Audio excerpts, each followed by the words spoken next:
Tara, daanan na natin, puntahan na natin, explore natin ulit yung napakagandang Sinagpan. Dito po ito sa Barangay Santa Faustina, Buhi. Galing na po kami ng San Jose, Buhi. Tapos ito, dadaanan muna namin para explore. Tapos i-flex mga kagala. Ay mga kagala, touchdown tayo. Andito na tayo sa Sinagpan. Ayan na yung bridge mga kagala. Nasa likod natin. Ayan. Tama, nag-stack lang sila, Idol. Idol!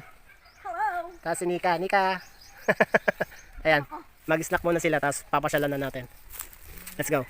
Ang paulit-ulit kong binabalikan ng lugar na to mga kagala kasi gustong gusto ko yung Mother Nature view nito. Pag pupunta po kayo dito, try nyo po na explore yung lugar para tingin-tingin po muna kayo para ma-enjoy nyo ng maigi, masulit nyo yung time nyo para mag-capture kayo ng videos o kaya photos na yung view mismo dito mga kagala. Ito yung view na makikita nyo bago kayo tumawid ng Sinagpan Bridge papunta po ng Sinagpan Resort mga kagala. Meron din dito na parking na pwede nyong iwanan yung motor, tapos napakabait naman mga lokal dito. Wala naman nangyayari sa mga sasakyan na dinala namin dito mga kagala. Bago tayo tumawid sa Sinagpan Bridge, ito po yung pinaka-bridge ng Sinagpan dito sa Barangay Santa Faustina, Buhi, Kamsur. Tara po, explore na natin. Napakagandang experience nito. Galing naman kami sa kabila sa Barangay sa Salay, sa Daraga Bridge mga kagala. Ngayon naman, nasa Sinagpan kami mga kagala. Napakagandang experience in one sa isang araw mga kagala. Tara, puntahan na natin. Ito na yung eksaktong way namin papunta ng Sinagpan Resort. Kasama ko sila Idol, tapos si Nika. Kami magkasama mga kagala. Mga lalakarin nyo ito mga kagala for about 3 to 5 minutes siguro. Galing dun sa may bridge papunta mismo sa Sinagpan Resort mga kagala. Isa to sa magandang experience na mararanasan nyo na adventure. Meron din medyo tricky din kasi dadaan kayo ng tulay.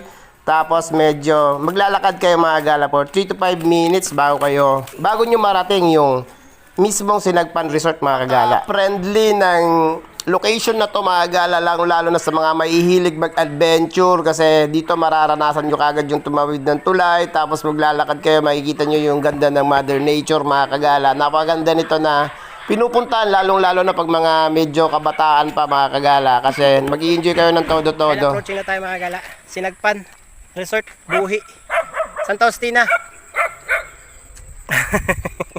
Ayun mga kagala, malapit na tayo. Ito yung bubungad sa'yo kasi ngayon meron silang bagong tanim ng mga palay. Yung rice field to mga kagala. Tapos yung nakikita nyo, yun na yung pinaka Sinagpan Resort mga kagala na papaliguan nyo. Dito kayo maliligo. Matagal na ito mga kagala. Una to sa Buhi. Pasyalan na natin, explore natin. Nandito kami para i-flex yung napakagandang Sinagpan dito sa Santa Faustina, Buhi. Pasyalan na natin mga kagala. Let's go! Sa mga kagala, yung makikita mo pagpasok ng gate, yung pinaka main pool nila mga kagala, meron din sila ditong slide, tapos ito yung pinakalikod, pinakabayatan ng may-ari, ito yung harap, tapos ito yung pinaka function room nila mga kagala, meron sila ditong video okay, may parang quarters din sila, may wifi mga kagala, piso wifi, tapos napakaganda ng mga flowers nila, yung mga tanim dito mga kagala, napakaganda, well maintained sila, ito yung pinaka pool. Pwede sa bata, pwede sa matanda. Pero yung bata talaga magagala dun sa kabila. Yung sa mini pool, ito magagala. Pupuntahan natin. Ipiplex muna natin magagala yung pinaka main view attraction ng Sinagpan Resort dito sa Buhi, Santa Faustina mga kagala.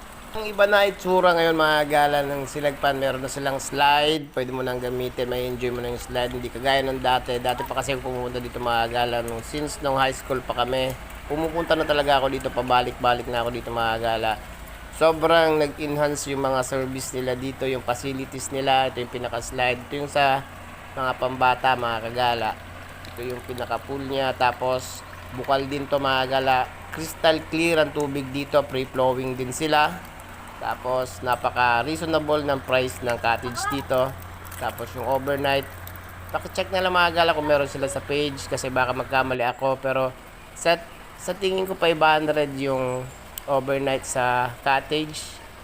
Parang ganun mga kagala. Check nyo na lang. Tapos yung entrance dito parang 40 to 30 yata.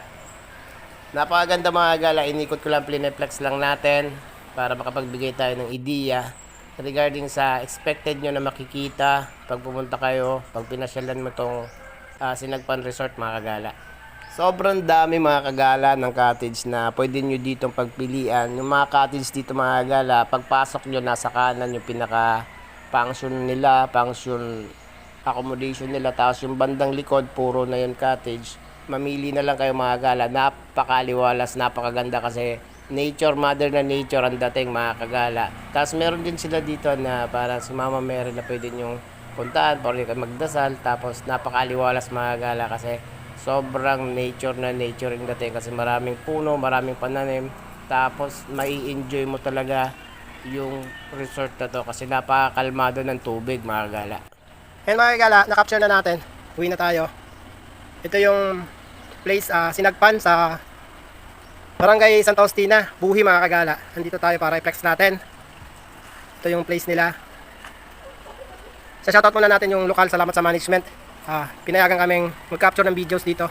Tapos kasama ko sila idol, andun. Nasa kabila. Yun lang mga kagala, piniflex lang natin. Tamang photoshoot and video shoot lang kami. Pauwi na kami. Yun lang mga kagala. Kita-kita lang, ciao.